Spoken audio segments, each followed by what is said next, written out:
Here we go. Welcome, everybody, to Torah for Today, May 23rd, 2024. We were supposed to have Maimonides teaching today and Rashi, but they couldn't make it. So you have Rabbi Stuart Vogel and our cast of scholars who are here to engage in Torah study today. So let's begin with the blessing. Lasok b'divrei Torah. Baruch atah Ata Adonai Adonai Eloheinu melech Eloheinu melech haolam haolam asher asher kiddushanu kiddushanu b'mitzvotav b'mitzvotav v'tzivanu v'tzivanu lasok lasot b'divrei divrei Torah. Torah. Amen. Amen. All right, let me get to where we are. Uh, so Lag BaOmer, if you don't know, Lag BaOmer means the 33rd day of the Omer.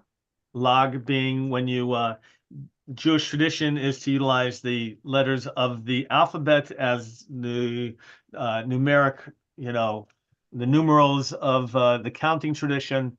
And so Lamed is 30, Gimel is 3. It's the 33rd day of the Omer, the counting from Pesach, from the second Seder, where we begin counting, until Shavuot, 49 days, 7 weeks that we count. And the history of Lag BaOmer is quite interesting. What do you know? Anybody want to share what you know about Lag BaOmer? Anybody? Go ahead, Stan, share something. Well, there was supposedly a plague with all the students, but for that particular day or that particular week, it subsided, and during the county of the Omer, that's Yeah. So right, and we're going to look at that. It's 12,000 students or 12,000 pairs of students, depending on which source of Rabbi Akiba, who died, and we'll talk about what they died of. And but it stopped on Lag BaOmer. Okay, good. Anybody know like any of the rituals that you know of or celebrations of Lag BaOmer traditionally? bonfires. Yeah, bonfires. All right. In Israel, by the way, a big time for bonfire. I mean, huge. I remember I forget who it was. I think it was an American politician at some point was flying into Israel on Lag BaOmer that night and saw the bonfires and thought for a moment that like the country was on fire kind of thing. Right? That's how many bonfires and neighborhoods. By the way, in the neighborhoods around Israel, in the week or weeks before Lag BaOmer, they have extra security at construction sites because of people just walking off with pallets of wood, kind of thing. I mean, these bonfires, more are not like your little campfire. These can be 10, 15 feet tall. Right? They can be huge, like neighborhood gatherings. Um, yeah, what else Eileen? I don't know anything. I want to know why they have bonfires. Yeah, so it's a great question. And that part probably lays more to Rabbi Shimon Bar Yochai, and we're going to read about him today, learn about him, who was seen as the light of Torah. Uh, because he is credited with writing the Zohar, and we're gonna talk a little bit more about him. There's some traditions that they would hide in the fort, like some of there's you do games as well. It's a time of having you'll see archery, other games. In fact, this Sunday on the North Campus, we're having a Lag BaOmer celebration, and we're going to many of these activities because apparently one theory is that when it was forbidden to study Torah or to do anything Jewish, that they would go into the forest and pretend that they were out there, and then they would study Torah as they were hiding that activity from the Romans. So that's all part of, but it's very much shrouded. And the whole counting of the Omer, by the way, is shrouded in uncertainty. So we're going to talk about that. By the way, go ahead, Lauren. Is it something about haircuts, getting haircuts, not getting During haircuts? right. The way that it developed is it developed into a period of mourning. So from the Passover to Shavuot, the counting of the Omer, anybody know what things are prohibited? So you're not supposed to cut your hair. Uh-oh. Okay. until Lag BaOmer, some say. You can do it after. We're going to talk about Lag BaOmer, as we say in Hebrew, Dafka is actually a time of cutting hair in some of the Hasidic communities. You're not supposed. What else are you supposed to do during the Omer? Get married. Not supposed to get married, right? Except on Lag BaOmer, and Rosh Chodesh, the new months that occur during that time period. We have Lag BaOmer is a good luck day to actually get married on, Oh, right? Why You're is it on the 33rd day? the what? Sorry, Nancy. 33rd day? Yeah, Lag BaOmer is the 33rd day. what Why? do they think would Or happen how? if you cut your hair? Would you go bald? I mean, what would happen if you cut your hair? I mean, You're not supposed to go because it's seen as a period of mourning. Why the 33rd day of the Omer, Nancy? Yeah, it's just on that day. Look, there's a lot of threads that come together to create this tapestry of the Omer and Lag BaOmer. And one of those threads is, according to tradition, the Talmud, on Lag BaOmer, the 33rd day, the plague of Rabbi Akiva's students stopped. So that's where that connection to Lag BaOmer is tied together. You're not supposed to have parties. You're not supposed to have music in Orthodox communities. You won't have parties. You won't have celebrations, music, any of that. They see, and the reason you don't cut your hair and you don't shave, Lauren, is that's a sign of mourning. Okay? Yeah. By the way, if you ever, there's people have learned the hard way sometimes, like if you see a man who's growing a beard, who's just started one, right? You should try to avoid, if you know they're Jewish, of saying, "Oh, wow, what a cute beard! You look so nice in it." And someone just told me this story, because then what happens is they end up saying, "Oh yeah, my mother just passed away." right. So yeah, so you can ask if you see somebody, "Oh, you're growing a beard. Is there a reason for the beard?" And then if they, whatever, if they say, "Oh yeah, my mother died," go, "So sorry to hear." If they say, "Just decide to try it," then you can go on to it. But it can get you like that foot and mouth disease, if you will. Just so you'll know. All right, why don't we get started here? All right, this starts with some very, graphic kind of narrative about the death of Rabbi Akiva. Some of you will know this from the martyrology of Yom Kippur that some communities do. At Aliyah, formerly, we did not make a big deal out of it, but there is this remembrance of the rabbis who died at the hands of the Romans for teaching Torah. All right, so this is Brachot. This is from the Talmud, chapter 61, page B. Lauren, you want to begin? Yeah, Berachot. The Gemara relates, when they took Rabbi Akiva out to be executed, it was time for the recitation of Shema, and they were raking his flesh with iron combs, and he was reciting Shema, thereby accepting upon himself the yoke of heaven. Okay, so wait a minute. So slow down just a second, Lauren. When you're reading it, even keep it just a little slower. Everybody get the graphic image of raking with iron combs? Yeah. Raking of Right? iron combs. The flesh, he was like put in a fire, and literally his flesh is coming off. And they're raking it with these iron combs, taking off the flesh. All right, so this is like real suffering, if you will. Yes. Right, these are attempts to cause excruciating pain, right, in the process of being put to death. So continue, Lauren. Just read it a little slow if you can, just so we can hear it. And he was reciting Shema, thereby accepting upon himself the yoke of heaven. His students said to him, "Our teacher, even now as you suffer, you recite Shema?" And he said to them, "All my days I have been troubled by the verse, will all your soul," meaning even hold on, with all your soul, right? It is right. You know this whole b'chol levavcha u'b'chol nafshecha u'b'chol me'odecha, right? With all your with all your heart, with all your soul, with your mind. When you say b'chol nafshecha, with all your soul, what does that mean? So he says even. He says, even if God takes your soul, I said to myself, when will the opportunity be afforded to me to fulfill this verse? Now that it has been afforded to me, shall I not fulfill it? He prolonged his uttering of the word. 1, until his soul left his body as he uttered his final word, one. A voice descended from heaven and said, "Happy are you, Rabbi Akiva, that your soul left your body as you uttered one."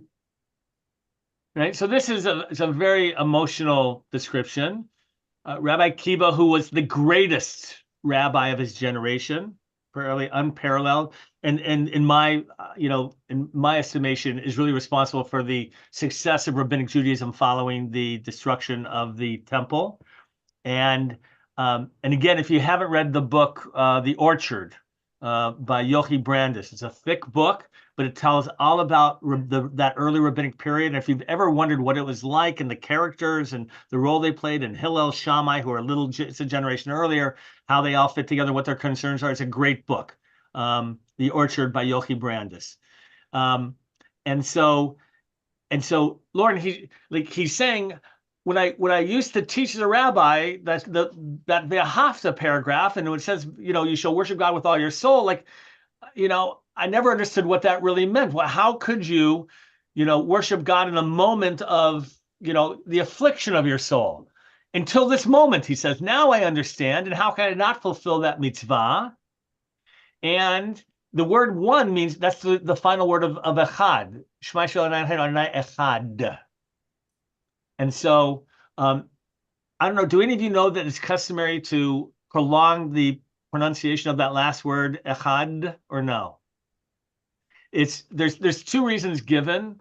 One is, I haven't taught this in a while, but the verse of Shema, that one line, as you know, Shema Yisrael Adonai Eloheinu Adonai Echad, could be completely different with slightly different pronunciation of letters. So rather than Shema Yisrael Adonai Eloheinu Adonai Echad, Lior, you'll be able to hear the difference. Shema Yisrael Adonai Eloheinu Adonai Acher. Right? Because right? So Shema is a lot like the word Shema with a hey, right? So Shema means listen. What does Shema mean, Leora? Maybe. Maybe. Well, that's a big difference between listen to Israel and maybe Israel. And those of you who've learned Hebrew know that the letters Dalet and Resh are very, very similar in look and could be easily confused. And so if you said, and what does Acher mean, Leora? Another one. Another one. Else. So instead of saying, listen, O Israel, hear our God, the Lord our God, right, is one, you'd be saying, perhaps Israel, the Lord our God, is another God. So that's why that some emphasize the dalet at the end of echad to emphasize that oneness. Here, another reason given, now you understand that the custom is we're reenacting giving of our own souls, just as Rabbi Akiva did, to elongate that dalet, and he passed away, Lauren, as he held that dalet, saying, God is echad, one. All right, so very descriptive, very painful. Are we supposed to believe that he was tortured and in pain and he still did that? Yeah, this is, yeah. Look at how those hooligans, the Hamas, entered Israel. Of course, people are able. Yep. They're able to rise above their pain and their torture and still believe. They don't care. So we're gonna get back to it. So here's now the story of Rabbi Akiva and the students. Linda, you want to read? They said that Rabbi Akiva had 12,000 pairs of students in an area of land that stretched from Givat to Antipatris in Judah, and they all died in one period of time because they did not treat each other with respect. And the world was desolate of Torah until Rabbi Akiva came to our rabbis in the south and taught his Torah to them. The second group of disciples consisted of Rabbi Meir, Rabbi Yehuda, Rabbi Yossi, Rabbi Shimon, and Rabbi Elazar ben Shamua. And these are the very ones who upheld the study of Torah in that time. Although Rabbi Akiva's earlier students did not survive, his later disciples were able to transmit the Torah to future generations. With regard to the 12,000 pairs of Rabbi Akiva's students, the Gemara adds, it is taught that all of them died in the period from Passover until Shavuot. Rabbi Chama ben Abba said, and some say it was Rabbi Chia bar Avin, they all died a bad death. The Gemara inquires, what is it that is called a bad death? Rab Nachman said diphtheria. All right, so this is the story of Rabbi Akiva and his students. It doesn't mention Lag BaOmer here, but it talks about them dying and about him having to create another generation of disciples and students and rabbis. And Rabbi Shimon here will be Rabbi Shimon Bar Yochai that we'll get to in a little bit. Any questions about this section of Gemara? Okay. All right, let's do, all right, so here's another version of what took place. Continue, Lynn, only because it's connected thematically. And Rabbi Akiva says, I had 12,000 students from Givat until Antiphras, and they all died in my lifetime between Pesach and Shavuot. And at the end, I set up 7. They are Rabbi Yehuda, Rabbi Nehemiah, Rabbi Meir, Rabbi Yossi, Rabbi Shimon Bar Yochai, Rabbi Eliezer, the son of Rabbi Yossi Hagalili, and Rabbi Yochanan Hassandler. He said to them, the first ones only died because they were stingy to one another in Torah. You shouldn't be like this. They immediately rose and filled the whole land of Israel with Torah. Right, so it's not about diphtheria, it's not about a bad death, but it's rather in this one because, and it's not because they weren't kind to each other, but they weren't doing their job of going out and teaching Torah, right? Which is an interesting idea, right? I think kind of rejecting, if you will, this concept of you're just supposed to sit around and study Torah, right, in a Beit Midrash.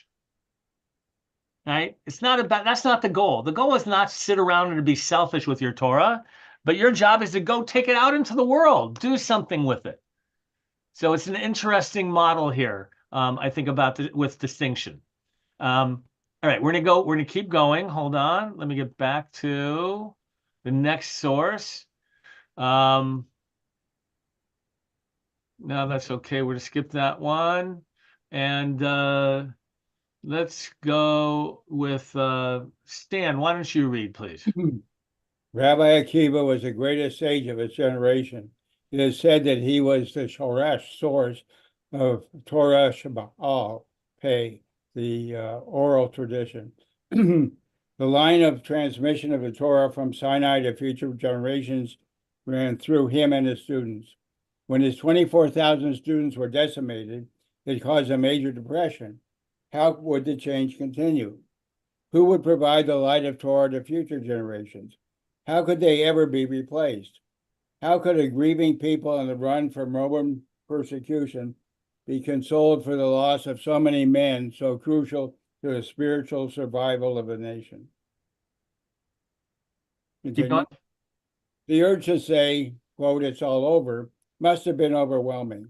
The less faithful and the more pessimistic among them must have been ready to give up. But Rabbi Akiva recovered from his devastating loss to transmit the Torah through a new group of 5 students. It was Lag BaOmer that Rabbi Akiva began teaching Torah to this new Talmudim. The seeds he planted that day which ultimately produced the massive rejuvenation of the Torah, are the reasons for celebrating Lag BaOmer. On this day, we commemorate the renewal. We celebrate the determination. We cheer the cessation of the plague. We foresee the future bright with hope and determination. As the centuries pass, and as the Romans of every period seek our destruction and annihilation, we look to Rabbi Akiva for inspiration. We note how he looked the enemy in the face and persevered, thus ensuring that our nation and our Torah are alive and flourishing to this very day. In the wake of a tragedy that would have felled lesser people, Rabbi Akiva strengthened himself and set about ensuring that chain remains unbroken. All right, so this is obviously a contemporary description of that. All right, we're going to continue with our sources here. Let's have Jeff. Would you read, please? I heard in the name of Rabbi Zerechiah Halevi from Gerona that he found written in an ancient book which came from Spain that they only died from Pesach until Pros Atzeret, 15 days before Atzeret, which is Lag BaOmer. Okay. Right, so that not that they just stopped, but it was actually done. They all died right until Lag BaOmer. Because we're going to talk about why Lag BaOmer is an important demarcation for the counting of the Omer. Now we're going to get to, again, Shulchan Aruch 1550. It is a combination of Sephardic and Ashkenazic traditions. Written, by the way, the primary text that we read is Sephardic. That's the first source. And then the gloss, as we call it, by Moshe Isserlis, is the Ashkenazic tradition. So this is Sephardic tradition as you read it. So go ahead, Jeff. Shulchan Aruch. Orach Chaim, right? That's the source. That's the book that it's in, the section Orach Chaim, number 493. Halachot numbers 1 and 2. It is customary not to get married between Pesach and Shavuot until Lag BaOmer, the 33rd day, because during that time the students of Rabbi Akiva died.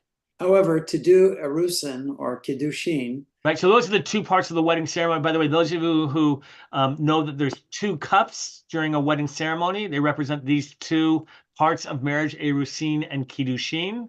I use a 3rd cup. That's another story, but you can't. However, to do so, erusin and kiddushin is okay, right? Which means that it's accepted. We'll understand. Go ahead a little bit more. And even for nisuin, marriage, if someone did so, we do not punish him. The Ramah, by the way, now this is the Ashkenazic source. Go ahead. The Ramah, however, from Lag BaOmer onwards, all this is permitted. Right. So those who actually, right, there are some that it's all the way. The most traditional way of celebrating or memorializing this period of the Omer is all the way through, except for Lag BaOmer. But this is actually saying that after Lag BaOmer, it's okay. All right, go with halacha number 2. It is customary not to cut one's hair until Lag BaOmer, since it is said that that is when they stopped dying. One should not cut one's hair until the 34th day in the morning, unless the 33rd day falls on Friday, in which case one may cut one's hair then in honor of the Sabbath, Kavod Shabbat. Ramah, but in these countries, we do not follow the custom he advocates. Rather, we cut our hair on the 33rd day, and we rejoice a bit, and we do not say Tachanun. Right. Tachanun is a service recited in the morning that is a sort of service of mourning, if you will, and you put, some of you may have seen, you put your hand on your head, and Tachanun means, in terms of, comforting in general. So we don't do, these are just customs. Go ahead. And one should only cut one's hair on the 33rd day itself, but not on its evening. However, if it falls on Sunday, our custom is to cut our hair on Friday in honor of the Sabbath. Someone who is performing a Brit Milah, that is, the Sandak, Moel and the infant's father, or circumcising his son, is allowed to cut his hair during Sephirah in honor of the circumcision.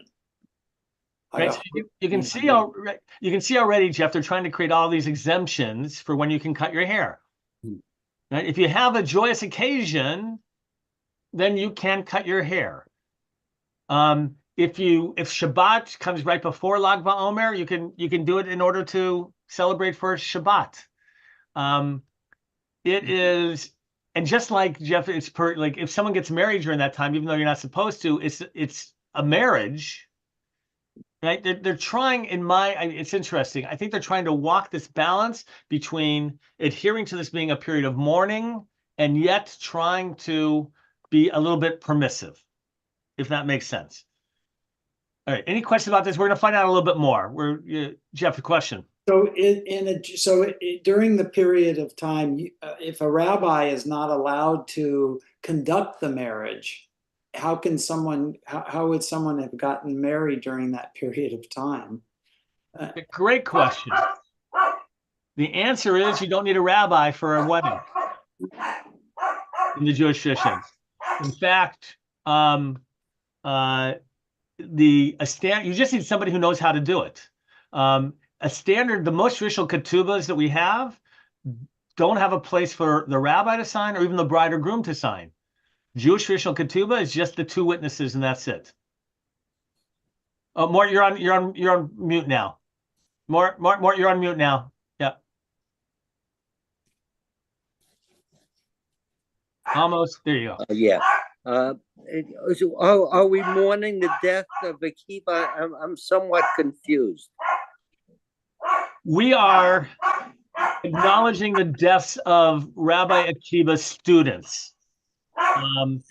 There is one tradition that says we're mourning his death, but Lag BaOmer is supposed to be a day of celebration. So that's what we're going to get to. We have to get to Rabbi Shimon Bar Yochai. Okay, so hold on. I'm confused. Yeah, you have good reason to be confused, Mort. That's okay. All right. Any other question before you go back to the text or no? All right, let's go back into the text. Hold on. All right, here we go. Here we now get to Rabbi Shimon Bar Yochai. So Kathleen, would you like to read, please? On the day that Rabbi Shimon Bar Yochai was to leave this world, he organized his teachings. His friends came to his room and he said to them, "Now is a time of favor. I can now reveal to you holy things that have not been revealed until now." All that day the fire never left his room, and there was no one who was able to approach him, as the light and the fire were surrounding him. After he passed away and they came to bury him, the fire flew into the air and danced before him. A voice was heard from heaven saying, "Come and gather every year for the Hallula anniversary of Rabbi Shimon Bar Yochai." All right, so Morton, now it gets a little bit of clarification from this source, right? That we're actually remembering Rabbi Shimon Bar Yochai, who is credited with, although historically absolutely incorrect, with writing of what book, Stan? The Zohar. The Zohar. But we believe it was written hundreds of years later, right? But he's credited with writing the Zohar. He's a mystic, and Lauren, the fires, right? I think it was you. I forget who asked about it, right? Look at the theme of fire in here. The fire flew from him, right? He's a mystic. It's about fire. And so according to this one, when you light a fire, a bonfire, you are remembering Rabbi Shimon Bar Yochai. Okay. And we're going to get to the source in a moment, but on Sunday in Israel, right, in Maron, in the north, anybody know what's going to take place? Anybody besides Stan? Stan, go ahead. Well, besides the neighborhood bonfires, there's a huge celebration at this mountain. Traditionally, thousands of people take over a bridge, part of the mountain, they break it off. And a few years ago, there was a stampede across a bridge, and maybe closer to 100 actually people died. And then they didn't do it the next year, whatever, but it was a tremendous tragedy for a celebration, and big investigations went on. Good, Stan. More significantly, also, that was the place where you would go to get your first haircut as a boy. It was on Lag BaOmer. Laura, do you remember that in Israel or no? That was a tradition, right? Yes, it was. Right, of really Hasidim, right? Of this group. And also very Orthodox Right.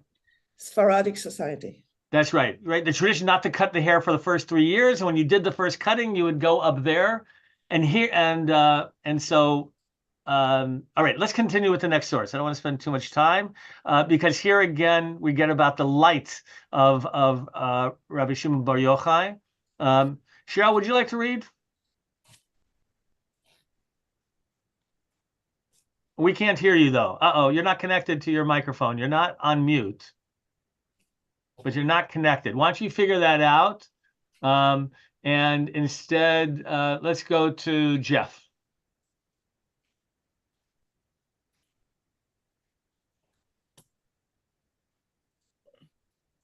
Shimon Bar Yochai was called the Holy Lamp because through him were revealed the secrets of Torah. That is, the secret of the light that was good, which is hidden in the Torah. Therefore, his holy book is called the Zohar, literally brilliance, meaning a light which shines from one end of the world to the other, the good light which is hidden away in the Torah. That is why this day is the best of days for the giving of Torah. This is when the good light in the Torah began to shone forth, as we have learned. And this day is the 33rd day of the Omer, Lag BaOmer. This is the day of the Hilula, literally rejoicing, of Rabbi Shimon Bar Yochai, the very day on which he ascended to the highest heavens. It also makes sense to assume that he was born on this day as well, because the Holy One sits and completes the years of the righteous from day to day.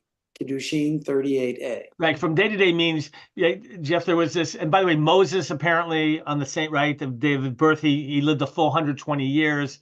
Saying anybody, like, that's supposed to be an attribute of a tzaddik, of the most righteous, that they lived and died on the same day because they got the fullness of life that God could give them. All right, go ahead. The very day on which the light that is good began to shine out from the Torah, that is the best of days before the giving of the Torah, is the very day on which the holy soul that would reveal the path of the light that is good in Torah was itself revealed. That is why this holy soul was called the Holy Lamp. On the very day that he rose up to the highest heavens, he commanded Rabbi Abba to write down all of the storehouses of hidden knowledge which he had revealed in order to leave behind a blessing from the illumination of the hidden light, that is good, as it says, how abundant is the good that you have in store for those who you fear. It is preserved there for us and our children until the light of our righteous Messiah is revealed, speedily and in our day. It is as our sages said, and God said, let there be light. This refers to the light of the King Messiah. In the merit of our occupation with the light that is good, which the Holy Lamp itself, the Holy Lamp left behind as a blessing and life, and a light for all Israel. All right, we'll get back to Shimon Bar Yochai,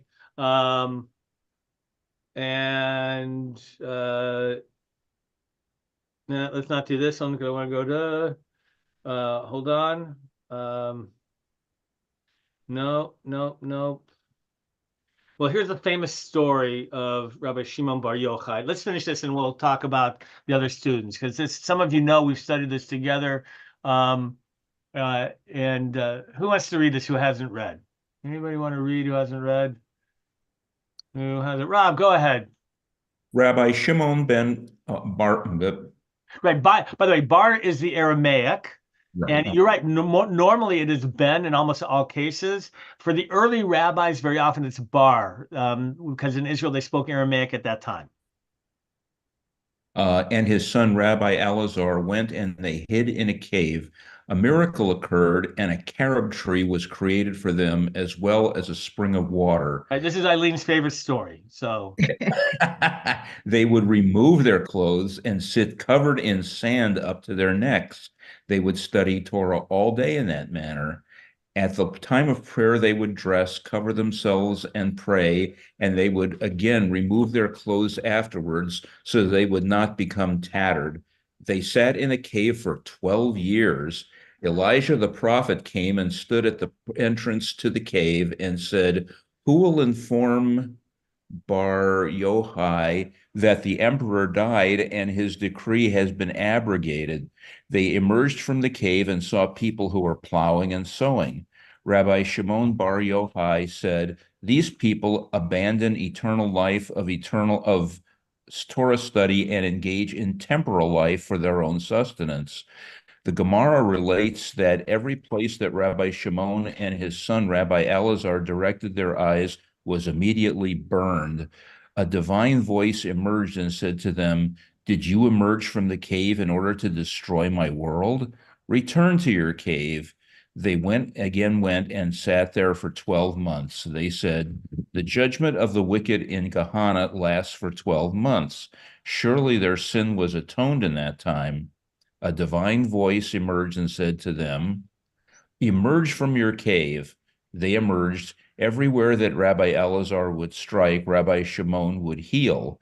Rabbi Shimon said to Rabbi Elazar, "My son, you and I suffice for the entire world, as the two of us are engaged in the proper study of Torah." So this is Rabbi Shimon Bar Yochai, by the way, he's sentenced to death. That's why he goes to hide in the cave, just if you were wondering why he would go to hide in the cave. And he comes out, right, and he's killing people with his laser vision. He's got to go back in. And apparently, and there's another version of this that says that he saw with branches getting ready for Shabbat. And that seeing that people preparing for Shabbat made him feel better and hopeful. He was, the reason he was burning people to death with the sight is because he didn't feel they were upholding the standards of Torah sufficiently. Right? They weren't living holy enough lives like he was thought to have lived a life. But that's murder. And it says thou shalt not murder. That is correct. But if you're violating law, then one should, sometimes you're allowed to put him to death. Clearly, it's the wrong thing to do, Eileen, right? That's why he's got to go back. Is he guilty? It's funny. They never talk about being, about murder. So it's a great thought. That doesn't enter their discussion. That's the beautiful world of Midrash, Eileen. One thing I wanted you to note here is this 12 months of Gehinnom. Right? Yeah, 12 hell. Remember that, and I've shared this with some of you have studied with me or learned it before, that the period that you of reciting Kaddish for a parent is 12 months minus 1. You do 11 months. And because it's a debate amongst the rabbis, how long can you be in this in-between world before you ascend? How long can you suffer or be punished for your sins of this world before you're allowed to go to Olam Haba? Shammai says it could be a very, very long time. Hillel said that, no more than a year. But it's interesting here, they reinforce that. And the reason that we only do 11 months rather than a year reciting Kaddish is because no one's parent could be that bad that they need 12 months of suffering in order to ascend. So that's just a side issue here. The question is, I want to talk about for a moment for Rabbi. Yeah, go ahead, Mort. I don't understand what we're supposed to take away from this whole story we just went through. What are we supposed to take away from all this? Good. So this is a story about Rabbi Shimon Bar Yochai. I shared it because it's one of the essential stories, supposedly, of his righteousness. But by the way, how he couldn't live in this world as well. He's later killed as well, but later on for his teaching. What else would we want to take from this story? More, that's a great question, because I was thinking about the larger lesson. Kathleen, what would you add? I would add that it's saying that it's not enough to study Torah, that our mission is to bring goodness to the world and act in godly ways so that we redeem the world, that we're that legacy that God left for us to, redeem the sparks of holiness is the one way I read it. And I think that is a beautiful way of kind of looking at it. We can't be all in the world because then we ignore the spiritual, but we can't be only in the spiritual because we have a flesh and blood body and we're living in the world. We have to balance those. Yeah, and by the way, Kathleen, I think that fits in with the, the different sources we saw about why the students were killed, right? That if they weren't, they were being stingy with their Torah, Right. right? So more on the one hand, it's not about studying Torah alone in a cave. And also, though, part of it, Mort, is that, right, if your standards are too high of people and unrealistic expectations, you also can't be a teacher of Torah. Right? You have to be able to understand people and to be a compassionate teacher. So I think those would be the lessons. They're not tied into the Lag BaOmer theme. That's why I paused for a moment. But the whole notion of there's a whole nother theory about why the students died, and that is that they actually were fighting during the Bar Kokhba rebellion. Right? That Rabbi Akiva is the one who gave Bar Kokhba, his nom de guerre, right? He gave him, Bar Kokhba means the sun, Bar, we just talked about that, Rob, right?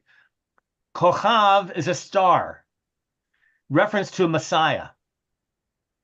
Rabbi Akiva believed that Bar Kokhba in his rebellion and defeating the Romans, halavai, as we said, that God willing it should have been, that he was the messianic hopeful, and that and he actually taught, and Shimon Bar Yochai believed this as well, that if you believe in something, the rabbis should fight for it as well. It's not just about teaching; you have to be willing to die for the cause. So, and some of you know this story from the Haggadah. Remember that they were studying Bnei Brak. Right? And they were studying all night, right, Lior? And somebody had to come tell them that it was time to recite the Shema. Bnei Brak, Rob, is where Rabbi Akiva taught. That was the center of his teaching. And the students gathered with him were these disciples. And one theory is that they were plotting the rebellion with, about Bar Kokhba. Because, Rob, who wouldn't know that it was time to say the Shema? Of course these rabbis would know. But this was them coming. The Romans are coming. Daylight is coming, right? It's time for the Shema. Daylight, you better now run so that you're not seen by the authorities. Yes, Stan, go ahead. Well, the version of the Bar Kokhba and his son's story in the cave that I remember is that when they both came out, it was only Bar Kokhba that saw what was people were doing in the field or whatever it was, and his son did not. And that he only went back for a year or whatever more, and his son didn't. That's the version that I remember. But you're right in the sense that what they're trying to say is that you have to live the Torah. You can't just study the Torah. Right. And there's a couple different versions of this story as well. Exactly. So why this whole notion about the rebellion? Why would they have put this about the students dying? And Mart, here's where it all gets conflated down, that they believe that the rabbis couldn't put that narrative into the Talmud because it would have been excised out by the authorities. I don't know if you all know, right, that the Romans actually were what's the word? It's not editing, when Censoring. you take out things. What's that word? Censoring. They were censoring. Thank you, censoring. And so in order to keep this tradition, they never would have kept it in there, Eileen, that they were part of a rebellion. You're not going to allow that to be in your, these people's literature. So one tradition says that that's why the emphasis was on about, the different ways they died, but that in fact, this is all about the fight for Jewish autonomy again and to defeat the Romans. Lag BaOmer has become this, interesting day of celebration, the 33rd day. Again, I'm doing a wedding on Sunday night because it's really one of the preferred days in terms of getting married. In Israel, if you were to walk around on Sunday, right, Lior, you would see weddings happening everywhere. You did one 13 years ago for us as well. You would see them everywhere. If you're in Jerusalem, you would see them on every Merpeset and every outdoor area. You would see brides walking. You would see gathering. And it makes me think when you say, you shall hear the joy of bride and groom. That's the last blessing of the Sheva Brachot in the streets of Jerusalem, Mort. That is really my image, as you really feel that sense of joy. Be interested to see this year whether there's that same joy based on, on what's going on. in Israel itself. I'll have to talk to friends and see what's going on there and what it felt like after Lag BaOmer. But I want to wish all of you a happy Lag BaOmer. I will be getting my hair cut after Lag BaOmer. That's my custom. What little I have, but that's why whatever little, like I try to avoid that cutting of hair and keeping some of those rituals of the counting of the Omer. So let me wish you all a Shabbat Shalom. Some of you, I'll see you at Shul, and I hope in the coming, as we get things out, that you'll come to the events to mark our big move into Nancy, to hold on to the sadness of moving, and yet hopefully the excitement for what we're going to build together, in the future.